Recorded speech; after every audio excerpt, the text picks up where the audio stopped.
Welcome back to Anti-War Radio on Chaos 95.9. You guys remember the Marlboro Man from the Battle of Fallujah? The iconic picture of the Iraq War, at least on the American side, if you don't count the naked man on a leash in Abu Ghraib.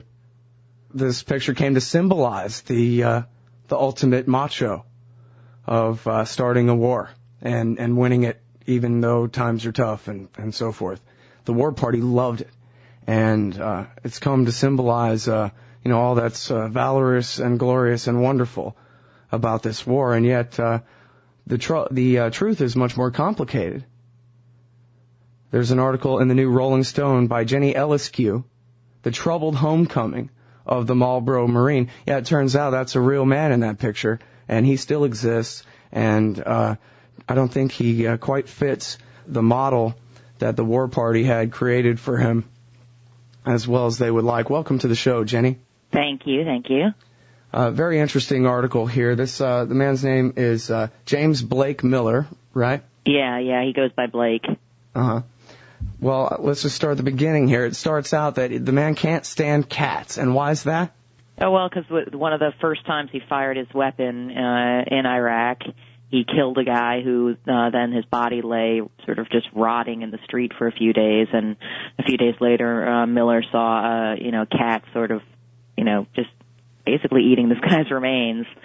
And this was from the second Battle of Fallujah, right after the election in 2004. Exactly, the second Battle of Fallujah. Mm-hmm. Yeah, and he was in the thick of it. You sort of don't realize how awful it was based on what we get to see, especially not the representations of that photo in particular. Famously, the New York Post here had the picture on the cover with the headline "Smokin'," and I think they meant it in the way to say, we're kicking ass. Mm-hmm. Well, if you Google Marlboro Man, there are hundreds of results come up. In fact, on a BBC report about this guy last week, they showed a picture of the men planting the flag at Iwo Jima and said, this is like that, one of the iconic picture of this war. Yeah, it really is. And although you talk about how even the man who took the picture for the LA Times, that he was actually shocked to find out the interpretation of the picture back home in America. Yeah, he sent off, it was like the last of 11 photos that he sent to his editor that day, and he was, pretty shaken up himself by the whole experience. He had been a photojournalist for years and covering gangs, and, he'd seen his share of action on a story, but this was just the most harrowing thing he'd ever experienced, and he couldn't believe when he, realized that it was being, the spin on it was that, look at how great we're doing over there, when in fact he had just come out of this completely harrowing situation in which he was certain that he was going to die. Mm-hmm. And that's, to me, the important thing is just to there's so many elements of this story that really blew my mind and broke my heart, and primarily among them is the fact that, this individual, Blake Miller, is, whether he represents the mass of troops returning from there or whether he just represents himself, he's a broken dude, and it's just a shame that what his life has turned into. He suffers from severe post-traumatic stress disorder like so many tens of thousands of other soldiers do, and the government is not proactive enough in helping these men and women readjust to civilian life. They just kind of let them drop off the face of the earth. Mm. Well, and one thing here, and I want to get to the troop support there, but in terms of the media, there's been so much criticism, thankfully, finally now, on the 5-year anniversary, criticism of the reporting and the media dropping the ball on this, but the images are just as much lies as the actual stories or the omissions in the news articles. I'm reminded of the young boy who had his arms and legs blown off and his whole family killed, and he was used as the poster boy for "Aren't we generous Americans because we donated and bought this kid some plastic arms and legs," and yet they quoted him a couple of years later calling down God's wrath on us all. Yeah, I mean, it's interesting though the way these pictures can be interpreted differently in the moment when they happen than they are over time. But I think a lot of people, and I'm certain a lot of people listening now, probably remember seeing that photo and not thinking, oh, look at the valor and virility of our troops. They remember thinking, like, this is so sad, and who is this guy? And I wish that he didn't have to, experience this. And I know a lot of people that I spoke to, also said they immediately saw the fright and the sadness and the, confusion in his face from the very first time they saw that photo. But yeah, then certain media outlets, obviously, interpreted it the way that seemed most convenient or most in keeping with their, with their agenda, however explicit or not. Mm-hmm. Well, and I think the hype that they created around it sort of acknowledged all those things, the fear and the confusion and all that, but he's sticking it out anyway. Yeah, I mean, it's disturbing too that, after he was discharged, he was discharged because he was, suffering from PTSD, and he kind of blacked out and, beat up another Marine, or a Navy officer rather, and then afterward, the Marines asked him if he would be a recruiter for them and go around. You don't have to just be a regular recruiter. It'll be cush. We'll send you around and he'll talk to people. And he was like, no way. You want me to be a recruiter now? Because the photo had become so iconic. Yeah, he could be very useful in getting the next wave of 16 and 17-year-olds thinking ahead toward military life. Yeah, well, I mean, he certainly won't be now. He's not shy about expressing his changed opinion on this war. Well, and he did tell you outright that he's opposed to this war, then? Yes.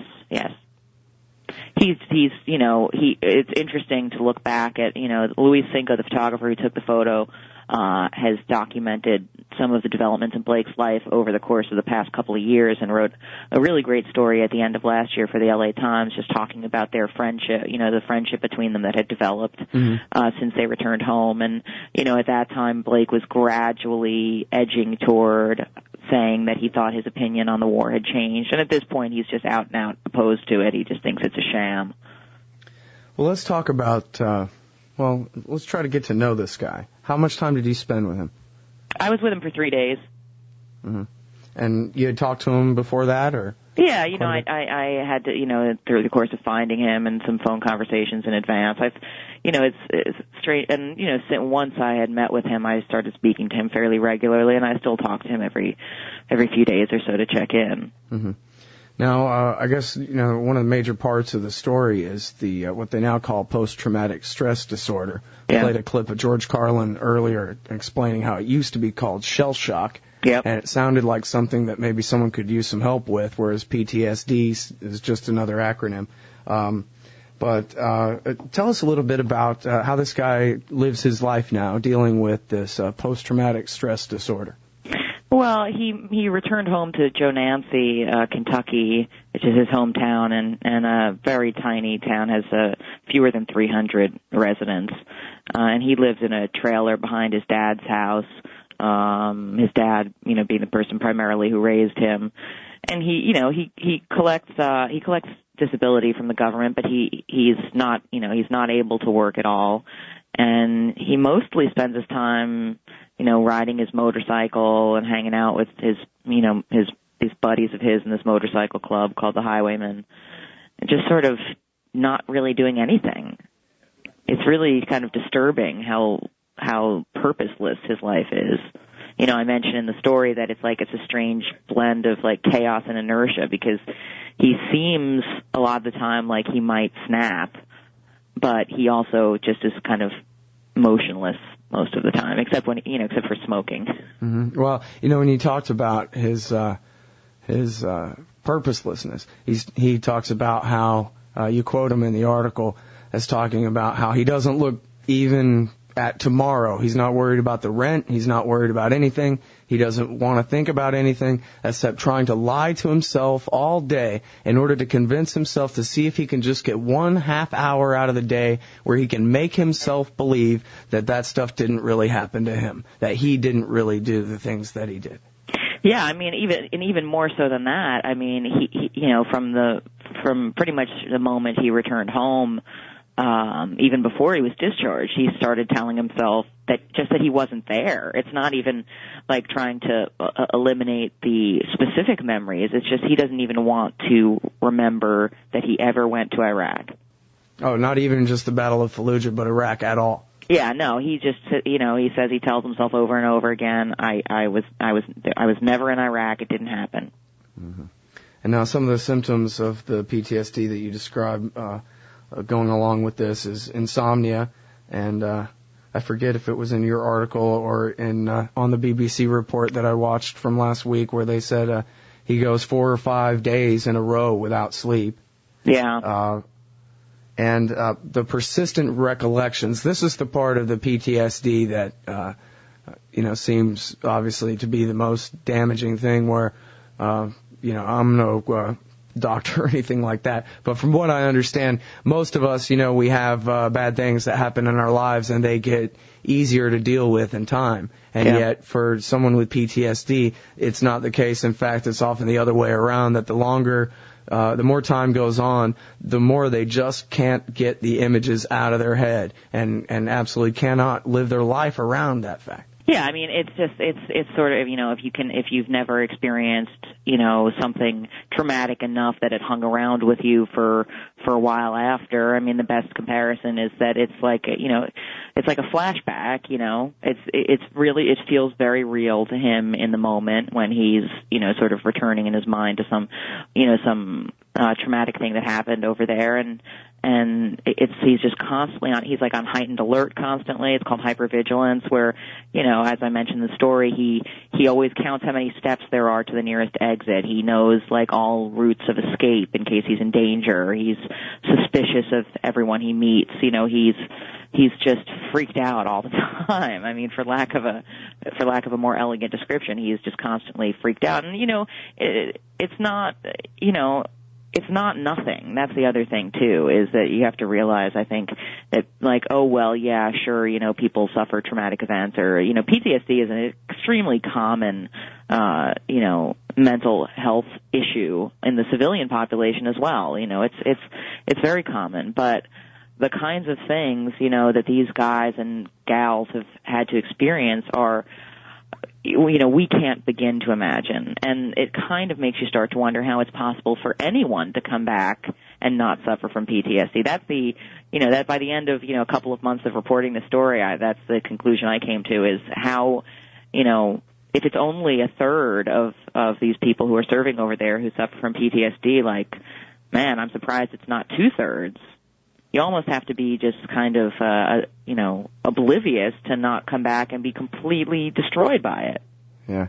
Well, when you talk about his hypervigilance, I want to read here from, I guess it's just the third paragraph.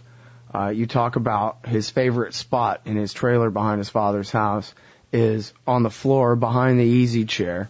And then you write, from here, Miller can anticipate any possible threat. Keep an eye on all avenues of approach an enemy might take. As cigarette butts overflow in the ashtray and empty beer bottles collect around him, he silently cycles through procedures the Marine Corps drilled into his head. Defend, reinforce, attack, withdraw, delay. He knows it's only 7 steps to the front door, but he worries whether his truck has enough gas to make an escape. He wishes someone had told him that, quote, there may come a time when all the shit you learned, you might not be able to turn it off. That's pretty shocking. The idea of somebody sitting in their own house in a small town in Kentucky where there ain't a terrorist or a communist or a dangerous person for miles that's threatening this guy, and he's got to live as though he's in a battle every day of his life now. Yeah, no, I mean his mind has been warped, And the other thing too that I think for a lot of returning vets is, it's not just the PTSD, it's the survivor's guilt. And I know that for Miller, that's a big thing, is, if you do have a good day or a good half hour, or, then you feel bad about it because, you have no right to be alive when your buddies are dead. So, yeah, that I think makes it even harder for them to climb out of this. And PTSD is treatable. And, it's just that the military isn't proactive enough about offering treatment to these guys and girls, and vets don't necessarily know what's happening to them. They don't necessarily know that they're suffering in a way that can be treated. And the Survivors Guild compounds it because they think, well, I deserve to be suffering, so I'm not going to get help. Well, the military has no incentive to seek these guys out and really try to help them, because then they have to admit what a problem this is when you take a decent human being and put him in a situation where he's killing people en masse. Humans don't usually deal with that kind of thing very well. Yeah, and it's just institutional, there's just institutional problems with it. I mean, even Bob Filner, who I spoke to for the story, who's the chairman of the House Veterans Committee, he says, he's heard stories of guys and filling out, it's time to be, your service is done, you're done being deployed, they're sending you back home, and they give you a questionnaire to fill out that asks things like, have you been having nightmares, or difficulty sleeping, or, are you feeling suicidal? It's basically a checklist that you have to fill out before you get sent home. And, if you check yes for some of these things, the person overseeing the administration of this questionnaire, may even advise you to go back and do it over, because if you want to get a job in law enforcement when you get back home, or, in another government job, that's going to be noticed, and you're not going to be qualified. So it is definitely an institutionalized problem. Yeah, I mean, just showing up and trying to fill out the paperwork in order to get through all this. And I guess, as you say, too, here's a guy that can snap at any moment, and you want him to fill out 50 pages of paperwork. He's just going to turn around and leave if he doesn't go nuts and start hurting people inside the place. Yeah, I mean, that's, this is a guy who pays extra to not have voicemail on his phone because he doesn't want messages, Yeah.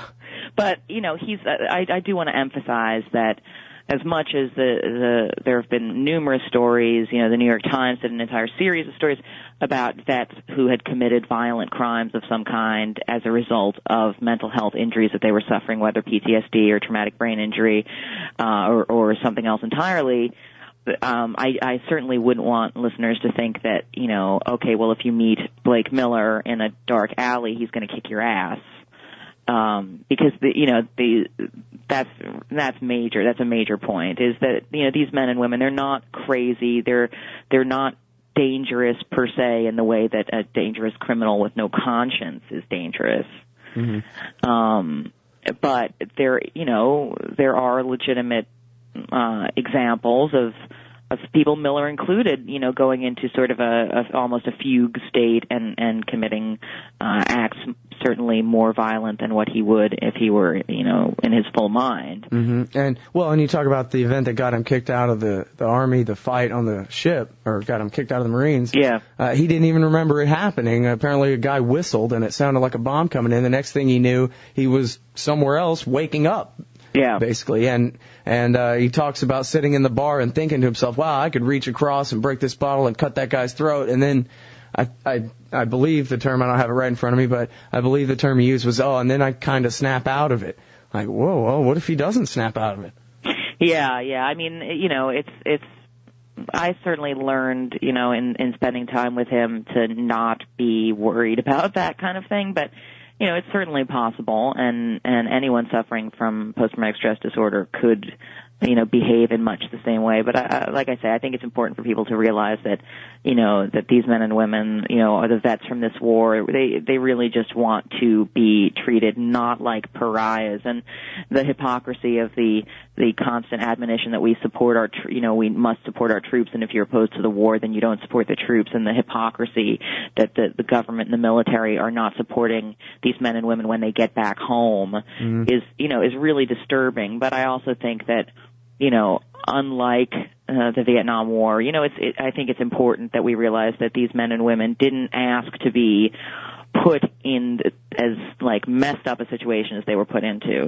They didn't really know what they were signing up for, and we have to treat them with compassion and not like they're freaky, crazy, broken vets.